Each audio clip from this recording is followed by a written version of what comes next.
ഇസ്രായേലിലെ യഹൂദന്മാർ എന്തിനാണ് സൈപ്രസിലേക്ക് കുടിയേറുന്നത്? നിങ്ങൾ സൈപ്രസ് എന്ന രാജ്യത്തെക്കുറിച്ച് കേട്ടിട്ടുണ്ടാകുമല്ലോ. മെഡിറ്ററേനിയൻ കടലിലുള്ള ഒരു പുരാതന ദ്വീപ് രാജ്യമാണിത്. ഇസ്രായേലിൽ നിന്ന് വെറും 300 കിലോമീറ്റർ യാത്ര ചെയ്താൽ ഈ രാജ്യത്തെത്താം. അതിമനോഹരമായ കടൽ തീരങ്ങളും പർവ്വതങ്ങളും ചരിത്ര നിർമ്മിതികളുമൊക്കെയുള്ള ഒരു ചെറിയ രാജ്യം. അതിസമ്പന്നമായ ചരിത്രവും സംസ്കാരവുമുള്ള ഒരു രാജ്യമാണിത്. വിവിധ കാലഘട്ടങ്ങളിൽ ഈ രാജ്യത്തെ കൈയടക്കി വെച്ച ഗ്രീക്ക്, റോമൻ, ഓട്ടോമൻ, ബ്രിട്ടീഷ് സാമ്രാജ്യങ്ങളുടെയൊക്കെ ചരിത്രാവശിഷ്ടങ്ങൾ ഇന്നും ഇവിടെ സജീവമായി കാണുവാൻ സാധിക്കും. എന്നാൽ ഇപ്പോൾ സൈപ്രസിനെ സംബന്ധിച്ച ഒരു പുതിയ വിവാദം പൊട്ടിപ്പുറപ്പെട്ടിരിക്കുകയാണ്. സൈപ്രസിലെ കണ്ണായ സ്ഥലങ്ങളും ബിസിനസ്സുകളുമെല്ലാം ഇസ്രായേലിൽ നിന്നുള്ള യഹൂദന്മാർ കൈയടക്കുന്നു, അവർ വാങ്ങിക്കൂട്ടുന്നു. സൈപ്രസിലുടനീളം ഇസ്രായേലികൾ മാത്രം പാർക്കുന്ന ഗേറ്റഡ് കമ്മ്യൂണിറ്റികൾ ഉണ്ടായി വരുന്നു. സൈപ്രസിലെ രാഷ്ട്രീയക്കാർ തങ്ങളുടെ ദ്വീപ് ഒരു ഇസ്രായേലി എൻക്ലേവായി മാറുവാനുള്ള സാധ്യതയുണ്ടെന്ന് ജനങ്ങൾക്ക് മുന്നറിയിപ്പ് നൽകുന്നു. എന്തുകൊണ്ടാണ് ഇങ്ങനെയൊക്കെ സംഭവിക്കുന്നത്? അതിലേക്ക് വരുന്നതിന് മുൻപ് ബൈബിളിൽ വളരെയധികം തവണ പരാമർശിക്കപ്പെട്ടിട്ടുള്ള സൈപ്രസ് എന്ന ഈ ദ്വീപ് ആധുനിക ജിയോ പൊളിറ്റിക്സിലും പ്രവചനപരമായ നിഗൂഢതകളിലും എങ്ങനെയാണ് കേന്ദ്ര ബിന്ദുവായി മാറുന്നത് എന്നതിനെക്കുറിച്ച് ഒരന്വേഷണം നടത്താം. അപ്പോസ്തലനായ പൗലോസിൻ്റെയും ബർന്നബാസിൻ്റെയും മിനിസ്ട്രിയുടെ തുടക്കം ഈ ദ്വീപിൽ നിന്നായിരുന്നു എന്ന് പറയുമ്പോൾ ഒരുപക്ഷെ നിങ്ങൾ അത്ഭുതപ്പെട്ടേക്കാം. എന്നാൽ അവരുടെ പ്രവർത്തനങ്ങളെക്കുറിച്ചുള്ള ചരിത്രവും ഇപ്പോൾ നടക്കുന്ന ഇസ്രായേലി നിക്ഷേപകരുടെ കടന്നുകയറ്റവും ഒക്കെ ചേർത്ത് സൈപ്രസിൻ്റെ കഥയിലേക്ക് ഞാൻ നിങ്ങളെ കൂട്ടിക്കൊണ്ടുപോകുവാൻ ആഗ്രഹിക്കുന്നു. മെഡിറ്ററേനിയൻ കടലിലെ മൂന്നാമത്തെ വലിയ ദ്വീപാണ് സൈപ്രസ്. ഇത് ഇസ്രായേലിൻ്റെ പടിഞ്ഞാറ് ഏകദേശം 300 കിലോമീറ്ററും ലെബനിൽ നിന്ന് സിറിയയിൽ നിന്നും ഏകദേശം 100 കിലോമീറ്ററും ദൂരെയാണ് സ്ഥിതി ചെയ്യുന്നത്. അതായത് യൂറോപ്പ്, ഏഷ്യ, ആഫ്രിക്ക എന്നീ വൻകരകൾക്കിടയിൽ വളരെ തന്ത്രപ്രധാനമായ ഒരു സ്ഥലത്താണ് ഈ സൈപ്രസ് ദ്വീപ് സ്ഥിതി ചെയ്യുന്നത്. സൈപ്രസിൽ ആകെപ്പാടെ 12 ലക്ഷം ജനങ്ങൾ മാത്രമാണുള്ളത്. ഏകദേശം 78% ഗ്രീക്ക് വംശജരും 18% ടർക്കിഷ് വംശജരുമാണ് അക്കൂട്ടത്തിലുള്ളത്. യഹൂദനെ സംബന്ധിച്ചിടത്തോളം ബൈബിളുമായി ബന്ധപ്പെട്ടും വളരെ പുരാതനമായി തന്നെ ബന്ധമുള്ള ഒരു സ്ഥലമാണ് ഈ സൈപ്രസ്. ഈ സൈപ്രസ് ഒരു മനോഹരമായ ദ്വീപ് എന്നുള്ളത് മാത്രമല്ല, അതിന് വേദപുസ്തകവുമായും യഹൂദന്റെ ചരിത്രവുമായും ആഴത്തിലുള്ള ബന്ധങ്ങളുണ്ട്. പഴയ നിയമത്തിൽ സൈപ്രസിനെ കിത്തീം എന്നും ഷിത്തീം എന്നുമാണ് വിശേഷിപ്പിച്ചിരിക്കുന്നത്. ഉൽപ്പത്തി പുസ്തകം 10-ാം അധ്യായം 4-ാം വാക്യത്തിലാണ് ഈ രാജ്യത്തെ ആദ്യമായി പരാമർശിക്കുന്നത്. നോഹയുടെ മകനായ യാഫത്തിന്റെ പുത്രനായ യാവാന്റെ സന്തതി പരമ്പരയിൽ കിത്തീം ഉൾപ്പെടുന്നതായി നമ്മൾ അവിടെ കാണുന്നു. പിന്നീട് സംഖ്യാപുസ്തകം 24-ലേക്ക് വരുമ്പോൾ ബിലയാം പ്രവാചകൻ ഇസ്രായേലിനെതിരായി പ്രവചിക്കുവാൻ വരുമ്പോൾ കിത്തീമിനെ കുറിച്ച് പരാമർശിക്കുന്നുണ്ട്. കിത്തീം തീരത്ത് നിന്ന് കപ്പലുകൾ വരും, അവ അശൂരിനെയും ഏബറിനെയും ക്ലേശിപ്പിക്കും, അവനും നാശത്തിൽ അവസാനിക്കുമെന്ന് ബിലയാം പ്രവാചകൻ പറയുന്നു. യെശയ്യാ പ്രവചനം 23-ന്റെ 1-ാം വാക്യത്തിലും 12-ാം വാക്യത്തിലും തീറിനെ കുറിച്ചുള്ള പ്രവചനങ്ങളിൽ കിത്തീമിനെയും പരാമർശിക്കുന്നുണ്ട്. അതിപ്രകാരമാണ്: തീർ നിവാസികളെ വിലപിക്കുവിൻ, നിങ്ങളുടെ തുറമുഖം നശിച്ചുപോയി, നിങ്ങൾ ഇനി സന്തോഷിക്കരുത്. സീദോൻ കന്യകയെ, നീ കിത്തീമിലേക്ക് ഓടിപ്പോയാലും അവിടെ നിനക്ക് വിശ്രമം ലഭിക്കുകയില്ല. ഇതാണ് വാക്യം. ഇത് തീറുമായി ബന്ധപ്പെട്ട കിത്തീമിനുള്ള അല്ലെങ്കിൽ സൈപ്രസിനുള്ള വ്യാപാര ബന്ധത്തെയും ഒരു അഭയസ്ഥാനം എന്ന നിലയിലുള്ള പ്രാധാന്യത്തെയും ഒക്കെ സൂചിപ്പിക്കുന്നതായിട്ടാണ് പഠിതാക്കൾ പറയുന്നത്. യിരെമ്യാ പ്രവചനം 2-10 കിത്തീം ദ്വീപുകളിലേക്ക് ചെന്ന് നോക്കുവിൻ, കേദാരിലേക്ക് ആളയച്ച് സൂക്ഷ്മമായി നോക്കുവിൻ, ഇങ്ങനെയുള്ള ഒരു കാര്യവും അവിടെ സംഭവിച്ചിട്ടുണ്ടോ? അവിടെ വിഗ്രഹാരാധന വ്യാപകമല്ലായിരുന്നു എന്ന് സൂചിപ്പിക്കുന്നതിന് വേണ്ടി പ്രവാചകൻ പറയുന്നതാണ് ഈ വാക്യങ്ങൾ. യെഹെസ്കേൽ പ്രവചനത്തിലേക്ക് വരുമ്പോൾ 27-6 തീറിന്റെ കപ്പലുകളെയും അതിൻ്റെ സമ്പന്നതയെയും കുറിച്ച് വിവരിക്കുമ്പോൾ കിത്തീമിന്റെ ദേവദാരുവിനെ കുറിച്ച് പ്രത്യേകം പറയുന്നു. കപ്പൽ നിർമ്മാണത്തിൽ അവർക്കുള്ള വൈദഗ്ധ്യം, സൈപ്രസിലെ മരങ്ങൾക്ക് അതിലുള്ള പ്രാധാന്യമൊക്കെ എടുത്തു കാണിക്കുകയാണ് അവിടെ. ദാനിയേൽ പ്രവചനം 11-ാം അധ്യായം 30-ാം വാക്യം പ്രധാനപ്പെട്ടൊരു വാക്യമാണ്. കിത്തീമിലെ കപ്പലുകൾ അവനെതിരെ വരും. ഈ പ്രവചനം അന്ത്യോക്യസ് എപ്പിഫാനസിന്റെ കാലത്ത് റോമൻ കപ്പലുകൾ അഥവാ കിത്തീമിന്റെ കപ്പലുകൾ ഈജിപ്തിന്റെ ആക്രമണത്തെ തടഞ്ഞതിനെ കുറിച്ച് സൂചിപ്പിക്കുന്നതാണെന്നാണ് പ്രവചന വ്യാഖ്യാതാക്കൾ പറയുന്നത്. ഇനി പുതിയ നിയമത്തിൽ സൈപ്രസിനെ പരാമർശിക്കുന്ന വാക്യങ്ങളിലേക്ക് വന്നാൽ, ക്രിസ്തുമതത്തിന്റെ ആദ്യകാല വ്യാപന ഘട്ടത്തിൽ തന്നെ അതിൻ്റെ ഒരു പ്രഭവ കേന്ദ്രമായി തന്നെ ഈ സൈപ്രസ് മാറിയിരുന്നു. അപ്പോസ്തല പ്രവൃത്തി 4:36 ബർന്നബാസ് സൈപ്രസ് സ്വദേശിയാണെന്ന് വ്യക്തമാക്കുന്നുണ്ട്.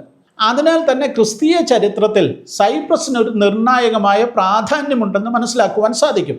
അപ്പോസ്തല പ്രവൃത്തി 11:19 സ്തേഫാനോസിന്റെ രക്തസാക്ഷിത്വത്തിന് ശേഷം ചിതറിപ്പോയ വിശ്വാസികളിൽ കുറെ പേർ ഫൊയ്നീക്യ, കുപ്രോസ്, അന്ത്യോക്യ എന്നിവിടങ്ങളിലൊക്കെ സുവിശേഷം പ്രസംഗിച്ചതായി പറയുന്നുണ്ട്. അതിൽ നിന്ന് സൈപ്രസിൽ, അതായത് കുപ്രോസിൽ ആദ്യ കാലത്ത് തന്നെ ക്രിസ്തീയ വിശ്വാസം വ്യാപിച്ചിരുന്നു എന്ന് മനസ്സിലാക്കുവാൻ സാധിക്കും. കൂടാതെ അപ്പോസ്തല പ്രവൃത്തി 13:4 മുതൽ 12 വരെയുള്ള വാക്യങ്ങളിൽ പൗലോസും ബർന്നബാസും കൂടെ തങ്ങളുടെ ഒന്നാമത്തെ മിഷണറി യാത്ര ആരംഭിച്ച് ആദ്യമായി ചെല്ലുന്നത് സൈപ്രസിലെ സലാമീസ് എന്ന് പറയുന്ന തുറമുഖത്തേക്കാണ്. അവിടെ അവർ പ്രസംഗിച്ചു. അവർ ദ്വീപിൻ്റെ അങ്ങേയറ്റമുള്ള പാഫോസിലേക്ക് പോയി. അവിടെ സെർഗ്യോസ് പൗലോസ് എന്ന ബുദ്ധിമാനായ ദേശാധിപതിയെ അവർ കണ്ടുമുട്ടുന്നു. അവിടെ വെച്ചാണ് മന്ത്രവാദിയും കള്ളപ്രവാചകനുമായ ഏലിമാസ് എന്ന ബർ യേശുവിനെ പൗലോസ് നേരിടുന്നത്. ഏലിമാസിനെ പൗലോസ് ശാസിക്കുകയും ഏലിമാസ് കുറച്ചു കാലത്തേക്ക് അന്ധനായി പോവുകയും ചെയ്തു. ഇതൊക്കെ കണ്ട, ഈ അത്ഭുതങ്ങൾ കണ്ട ദേശാധിപതി കർത്താവിൽ വിശ്വസിക്കുന്നു. ഇതാണ് സൈപ്രസിലെ ക്രൈസ്തവ വളർച്ചയുടെ അടിസ്ഥാനമായി മാറുന്നത്. മറ്റൊരു കാര്യം കൂടെ നമ്മൾ ഓർക്കേണ്ടതുണ്ട്. പൗലോസിൻ്റെ പേര് ശരിക്കും ശൗൽ എന്നായിരുന്നു. ആ പേര് മാറി പൗലോസ് എന്ന പേരിലേക്ക് മാറുന്നത് ഈ സൈപ്രസിൽ വെച്ചാണെന്ന് വേദപുസ്തകം കൃത്യമായി പഠിക്കുന്നവർക്ക് മനസ്സിലാക്കുവാൻ സാധിക്കുന്നുണ്ട്.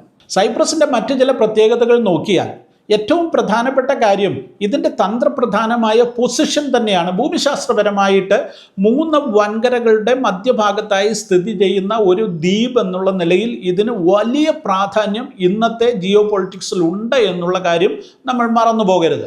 ബൈബിൾ പ്രവചനപരമായ കാര്യങ്ങൾ നോക്കിയാൽ കിത്തീമിനെ കുറിച്ചുള്ള പഴയ നിയമ പ്രവചനങ്ങൾ, പ്രത്യേകിച്ച് ദാനിയേൽ പുസ്തകത്തിലെ പരാമർശങ്ങൾ ഈ ദ്വീപിൻ്റെ ഭാവിയിലെ രാഷ്ട്രീയ പ്രാധാന്യത്തെക്കുറിച്ച് ചർച്ച ചെയ്യുന്നതായിട്ടും നമുക്ക് മനസ്സിലാക്കുവാൻ സാധിക്കും. ഇത് മിഡിൽ ഈസ്റ്റേൺ കാര്യങ്ങളിൽ കിഴക്കൻ മെഡിറ്ററേനിയൻ ശക്തികളുടെ പങ്കിനെക്കുറിച്ചുള്ള പ്രവചനപരമായ ഒരു സൂചനയായിട്ട് ഇതൊക്കെ വ്യാഖ്യാനിക്കുന്നവരുണ്ട്. ചുരുക്കത്തിൽ സൈപ്രസ് വെറും ഒരു ദ്വീപ് എന്നതിലുപരി ബൈബിളിലെ പല പ്രധാന സംഭവങ്ങളിലും പ്രവചനങ്ങളിലും ആഴത്തിൽ വേരൂന്നിയ ഒരു പ്രദേശമാണ്. അതിൻ്റെ ചരിത്രവും ഭൂമിശാസ്ത്രപരമായ സ്ഥാനവും സുവിശേഷത്തിൻ്റെ വ്യാപനത്തിൽ അത് വഹിച്ച പങ്കും ഇതിൻ്റെ പ്രാധാന്യം വർദ്ധിപ്പിക്കുന്നു. ഇനി എന്താണ് ഇസ്രായേലിന് ഇപ്പോഴവിടെയുള്ള താല്പര്യങ്ങളെന്ന് നോക്കാം. സമീപകാലത്ത്, അതായത് 2020 മുതൽ സൈപ്രസിലെ റിയൽ എസ്റ്റേറ്റ് വാങ്ങിക്കൂട്ടുന്ന കാര്യത്തിൽ ഇസ്രായേലിൽ നിന്നുള്ള ബിസിനസ് ഗ്രൂപ്പുകൾ അതീവ ശ്രദ്ധാലുക്കളാണ്. അവരവിടെ സ്കൂളുകൾ പണിയുന്നു, സൂപ്പർ മാർക്കറ്റുകൾ പണിയുന്നു, കോഷർ റെസ്റ്റോറൻറ്റുകൾ സ്ഥാപിക്കുന്നു, യഹൂദ സിന്നഗോഗുകൾ സ്ഥാപിക്കുന്നു. ഇങ്ങനെ പ്രത്യേകമായി അവർക്ക് വേണ്ടി മാത്രമുള്ള ഗേറ്റഡ് കമ്മ്യൂണിറ്റികൾ സ്ഥാപിച്ച് മറ്റാർക്കും പ്രവേശനമില്ലാത്ത സ്ഥാനങ്ങൾ അവിടെ ഉണ്ടാക്കിയെടുക്കുന്നു. മറ്റൊരർത്ഥത്തിൽ പറഞ്ഞാൽ ഇപ്പോൾ ടെല്ലവീവിൻ്റെ ഒരു പ്രാന്തപ്രദേശം പോലെയാണ് സൈപ്രസിലെ പല പ്രദേശങ്ങളും കാണുവാൻ സാധിക്കുന്നത്. അവിടെ ഇസ്രായേലിൻ്റെ പതാകകൾ ഉയർന്നു പറക്കുന്നു. ജനങ്ങളെ നോക്കിയാൽ മുഴുവൻ ഹീബ്രു സംസാരിക്കുന്ന ആളുകൾ ഇങ്ങനെയൊക്കെ മാറിപ്പോയിരിക്കുന്നു. ഈ സാഹചര്യത്തിലാണ് പുതിയ രാഷ്ട്രീയ വിവാദങ്ങൾ ഉയർന്നു വന്നിരിക്കുന്നത്. ഇസ്രായേലികളുടെ പൊടുന്നനെയുള്ള സ്ഥലം വാങ്ങലിലുണ്ടായ വർധനവ് സൈപ്രസിലെ രാഷ്ട്രീയക്കാർക്കിടയിൽ തീവ്രമായ പ്രതിഷേധങ്ങൾക്കും ചർച്ചകൾക്കുമാണ് വഴിവെച്ചിരിക്കുന്നത്. സൈപ്രസ് സയനിസ്റ്റ് സ്കൂളുകൾക്കും ഇസ്രായേലികൾക്കും മാത്രമായി പ്രവർത്തിക്കുന്ന ഒരു ചേരി പോലെ മാറാൻ സാധ്യതയുണ്ടെന്ന് സൈപ്രസിലെ ഇടതുപക്ഷ പ്രതിപക്ഷ പാർട്ടിയായ AKEL-ന്റെ ജനറൽ സെക്രട്ടറി സ്റ്റെഫാനോ പരസ്യമായി മുന്നറിയിപ്പ് നൽകിയത് സമീപകാലത്താണ്. സൈപ്രസ് ജനതയ്ക്ക് സ്വന്തം നഗരങ്ങളുടെ നിയന്ത്രണം നഷ്ടപ്പെട്ടേക്കാമെന്നും സ്റ്റെഫാനോ പാർലമെന്റിൽ വാദിച്ചു. അദ്ദേഹം പറഞ്ഞൊരു പ്രസിദ്ധമായ വാചകം ഇങ്ങനെയാണ്: അവർ വരുന്നു, അവർ വാങ്ങുന്നു, അവർ സ്വയം അടച്ചിടുന്നു, അവർ മറ്റുള്ളവരുമായി ഇടപഴകുന്നില്ല. ഇത് അസാധാരണമായ ഒരു പ്രവണതയാണ്. രാഷ്ട്രീയക്കാരുടെ ഇത്തരം പ്രസ്താവനകൾക്കെതിരെ സൈപ്രസിലെ ഇസ്രായേലി അംബാസിഡർ അതിരൂക്ഷമായാണ് പ്രതികരിച്ചത്. അദ്ദേഹം പറയുന്നത് ഇത് ജൂതവികാരം അപകടകരമായ നിലയിൽ വളർത്തുവാൻ വേണ്ടിയുള്ള സംഘടിതമായ ശ്രമത്തിൻ്റെ ഭാഗമാണെന്നാണ്. ഇനി എന്തുകൊണ്ടാണ് ഇസ്രായേലികൾ സൈപ്രസിലേക്ക് എത്തുന്നതെന്ന പ്രധാന ചോദ്യത്തിലേക്ക് പല കാരണങ്ങൾ അതിനുണ്ട്. ഒന്നാമതായിട്ട് ഇതിൻ്റെ സ്ഥാനം തന്നെയാണ് പ്രധാനം. സൈപ്രസ് ടെല്ലവീവിൽ നിന്ന് 40 മിനിറ്റ് മാത്രം വിമാനയാത്ര ചെയ്താൽ എത്തിച്ചേരാവുന്ന ഒരു സ്ഥലമാണ്. അതുകൊണ്ട് തന്നെ ഇസ്രായേലിന് പുറത്ത് സൗകര്യപ്രദമായ ഒരു 2ാം വീട്, ഒരു താമസ സ്ഥലം ഉണ്ടാക്കുക എന്നുള്ള യഹൂദൻ്റെ താല്പര്യത്തിന് ഏറ്റവും ഇണങ്ങിയ ഒരു സ്ഥലമായി ഇത് മാറുന്നു. രണ്ടാമതായി, യൂറോപ്യൻ യൂണിയനിലേക്കുള്ള ഒരു പ്രവേശന കവാടമായി ഇസ്രായേലികൾ സൈപ്രസിനെ കാണുന്നു എന്നുള്ളതാണ്. റിയൽ എസ്റ്റേറ്റിൽ നിക്ഷേപിക്കുന്നതിലൂടെ ഇസ്രായേലി പൗരന്മാർക്ക് റെസിഡൻസി പെർമിറ്റുകൾ ലഭിക്കും. ഇതുവഴി യൂറോപ്പിലേക്ക് വളരെ പെട്ടെന്ന് പോകുവാനും ജോലി കണ്ടെത്തുവാനും പഠനം നടത്തുവാനും ഒക്കെ ഇസ്രായേലികൾക്ക് സാധിക്കുന്നു. മൂന്നാമത്തേതാണ് ഏറ്റവും പ്രധാനമായും മാധ്യമങ്ങൾ മുന്നോട്ട് വയ്ക്കുന്നത്. അതായത് ഇസ്രായേലിൽ നിരന്തരം സംഘർഷങ്ങൾ വർദ്ധിച്ചു വരുന്നു. അങ്ങനെ വരുന്ന സാഹചര്യങ്ങളിൽ, അല്ലെങ്കിൽ ഇസ്രായേലിൽ യുദ്ധമോ പ്രാദേശിക അരാജകത്വമോ ഉണ്ടായാൽ സൈപ്രസിലെ വീടുകളും ബിസിനസ്സുകളുമുള്ള ഇസ്രായേലികൾക്ക് ഏറ്റവും പെട്ടെന്ന് സുരക്ഷിതമായ ഒരു അഭയകേന്ദ്രമായി സൈപ്രസ് മാറുന്നു. ഇതാണ് ഈ പ്രദേശങ്ങളിൽ കൂടുതൽ ആളുകൾ വന്നു പാർക്കുന്നതിന് പ്രധാന കാരണമെന്നാണ് മാധ്യമങ്ങൾ കണ്ടെത്തുന്നത്. ഈ പ്രവണതകളൊക്കെ ബൈബിളുമായി ബന്ധപ്പെടുത്തി നമ്മളൊന്ന് വിശകലനം ചെയ്യുമ്പോൾ ദാനിയേൽ പ്രവചനം 11-ാം അധ്യായം 30-ാം വാക്യത്തിൽ കിത്തീമിൻ്റെ കപ്പലുകൾ മിഡിൽ ഈസ്റ്റിലെ പദ്ധതികളെ തടസ്സപ്പെടുത്തിക്കൊണ്ട് ഇടപെടാൻ എത്തുന്നു എന്ന വാക്യം, ഈ കിത്തീം എന്ന ഈ സൈപ്രസ് ഇസ്രായേലിൻ്റെ ഭാവി രൂപപ്പെടുത്തുന്നതിൽ ഏതെങ്കിലോ പ്രാധാന്യമുള്ള ഒരു രാജ്യമായി, ഒരു ശക്തിയായി സൂചിപ്പിക്കുന്നു. ആദ്യകാല സഭാപിതാക്കന്മാർ അങ്ങനെ ചില വ്യാഖ്യാനങ്ങൾ ഈ പ്രവചനത്തിന് നൽകിയിട്ടുണ്ട്. യെഹെസ്കേൽ പുസ്തകം 27-ാം അധ്യായം 6-ാം വാക്യത്തിലും കിത്തീമിനെ പുരാതന സമുദ്ര വ്യാപാരത്തിൻ്റെ ഭാഗമായി പരാമർശിക്കുന്നു. ഇതൊക്കെയാണെങ്കിലും ഇസ്രായേലികളുടെ ഇപ്പോഴത്തെ ഈ കടന്നുകയറ്റം സൈപ്രസിൽ വസിക്കുന്ന അവിടുത്തുകാർക്ക് വലിയ ആശങ്കകളാണ് ഉണ്ടാക്കിയിരിക്കുന്നത്. തങ്ങൾക്ക് വീടുകൾ വാങ്ങുവാൻ സാധിക്കാത്ത വിധം വില ഉയർന്നു പോകുന്നു. മാത്രവുമല്ല, തങ്ങൾക്ക് പ്രവേശനമില്ലാത്ത ചില പ്രത്യേക പ്രദേശങ്ങൾ രാജ്യത്ത് തന്നെ സൃഷ്ടിക്കപ്പെടുന്നു.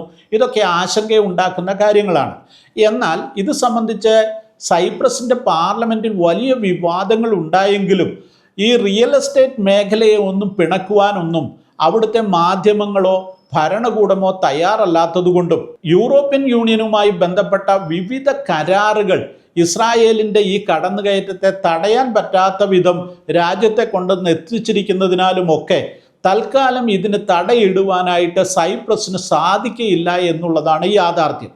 ക്രിസ്ത്യാനികൾ എന്നുള്ള നിലയിൽ നമ്മൾ നോക്കുമ്പോൾ സൈപ്രസിന് ബൈബിളിലുള്ള ഒരു വലിയ പ്രാധാന്യം നമുക്ക് അവഗണിക്കാൻ ഒക്കുകയില്ല. അതുകൊണ്ട് തന്നെ ഇസ്രായേലുമായി ബന്ധപ്പെട്ട ഈ ചെറിയ രാജ്യത്ത് ഉണ്ടാകുന്ന വാർത്തകൾ നമുക്കും ശ്രദ്ധയാകർഷിക്കുന്ന കാര്യങ്ങളാണ്.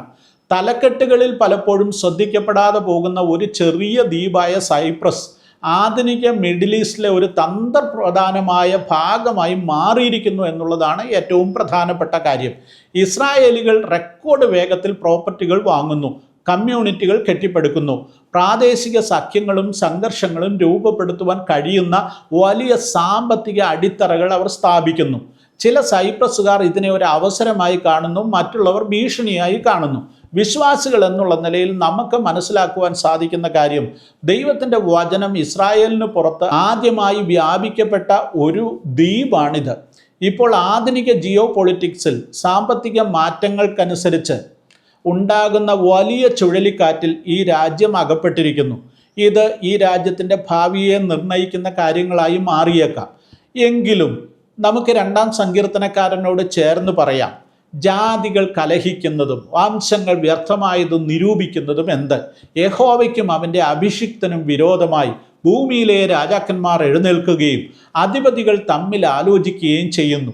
നാം അവരുടെ കെട്ടുകളെ പൊട്ടിച്ച് അവരുടെ കയറുകളെ എറിഞ്ഞുകളക. സ്വർഗത്തിൽ വസിക്കുന്നവൻ ചിരിക്കുന്നു, കർത്താവ് അവരെ പരിഹസിക്കുന്നു. സൈപ്രസിനെ കുറിച്ചുള്ള ഈ വിവരണങ്ങൾ നിങ്ങൾക്ക് പുതിയ ഉൾക്കാഴ്ച നൽകി എന്ന് ഞാൻ വിശ്വസിക്കുന്നു.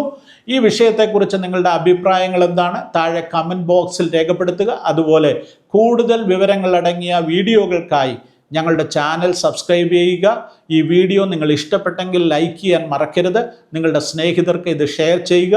അടുത്ത വീഡിയോയിൽ എത്രയും പെട്ടെന്ന് വീണ്ടും കാണാം. നിങ്ങളുടെ മക്കൾക്ക് വിവാഹപ്രായമായോ? അവർക്കൊരു ജീവിത പങ്കാളിയെ അന്വേഷിച്ചു തുടങ്ങിയോ? നിങ്ങളെ സഹായിക്കുവാൻ ഞങ്ങൾ തയ്യാറാണ്. ഹാലലുയ മാട്രിമോണിയൽ ഏറ്റവും വിശ്വസ്തമായും ഏറ്റവും പെട്ടെന്നും നിങ്ങളുടെ മക്കൾക്ക് അനുയോജ്യമായ ദൈവഹിതപ്രകാരമുള്ള ജീവിത പങ്കാളിയെ കണ്ടെത്തുവാനുള്ള ഏറ്റവും നല്ല മാർഗമാണ്. എന്താണ് ഹാലലിയ മാട്രിമോണിയലിൻ്റെ പ്രത്യേകത? ഹാലലിയായിക്ക് എല്ലാ ദിവസവും 10-15 വാർത്തകൾ വരെ പ്രസിദ്ധീകരിക്കുന്ന ഒരു ഓൺലൈൻ സംവിധാനമുണ്ട്. ആ വാർത്തകളോട് കൂടെ നിങ്ങളുടെ മക്കളുടെ വിവാഹ പരസ്യം കൂടെ ഉൾപ്പെടുത്തുവാൻ സാധിക്കും. അങ്ങനെ ഇത് ആയിരക്കണക്കിന് പതിനായിരക്കണക്കിന് ആളുകളിലേക്ക് വളരെ പെട്ടെന്ന് എത്തിച്ചേരുന്നു. നിങ്ങൾക്ക് ഏറ്റവും അനുയോജ്യമായ ആലോചനകൾ തിരഞ്ഞെടുക്കത്തക്ക നിലയിൽ ധാരാളം ഫോൺ കോളുകൾ നിങ്ങൾക്ക് ലഭിക്കും. രണ്ടാമത്തെ കാര്യം, ഹാലലിയായിക്ക് കഴിഞ്ഞ 30 വർഷമായി പ്രവർത്തിച്ചു കൊണ്ടിരിക്കുന്ന പ്രിൻ്റ് എഡിഷനുണ്ട്. എല്ലാ മാസവും 1-ാം തീയതിയും 15-ാം തീയതിയും ഹാലലിയ പത്രം പുറത്തിറങ്ങുന്നു. ആയിരക്കണക്കിന് വരിക്കാരിലേക്ക് അതെത്തുന്നു. ഈ പത്രത്തിലും ഈ മാട്രിമോണിയൽ പരസ്യം ഞങ്ങൾ ഉൾപ്പെടുത്തുന്നു. ഈ 2 സംവിധാനത്തിലൂടെ പതിനായിരങ്ങളിലേക്ക് നിങ്ങളുടെ മക്കളെക്കുറിച്ചുള്ള ഇൻഫർമേഷൻ എത്തിച്ചേരുമ്പോൾ വളരെ പെട്ടെന്ന് നിങ്ങൾക്ക് അനുയോജ്യമായ ആലോചനകൾ ലഭിക്കുന്നു. ദൂരെ എങ്ങും പോകണ്ട. നിങ്ങൾ ഇതോടൊപ്പമുള്ള നമ്പറിലേക്ക് നിങ്ങളുടെ മക്കളുടെ പ്രൊഫൈലും ഫോട്ടോയും അയച്ചു തരിക. ഇന്ന് തന്നെ ഇതിൽ രജിസ്റ്റർ ചെയ്യുവാൻ സാധിക്കും. വളരെ കുറഞ്ഞ ചെലവിൽ നിങ്ങളുടെ മക്കൾക്ക് അനുയോജ്യമായ വിവാഹാലോചന കണ്ടെത്തുവാൻ സാധിക്കും. അത് കേരളത്തിൽ മാത്രമല്ല, ലോകമെങ്ങുമുള്ളവർക്ക് ഈ സംവിധാനം ഉപയോഗിക്കാവുന്നതാണ്.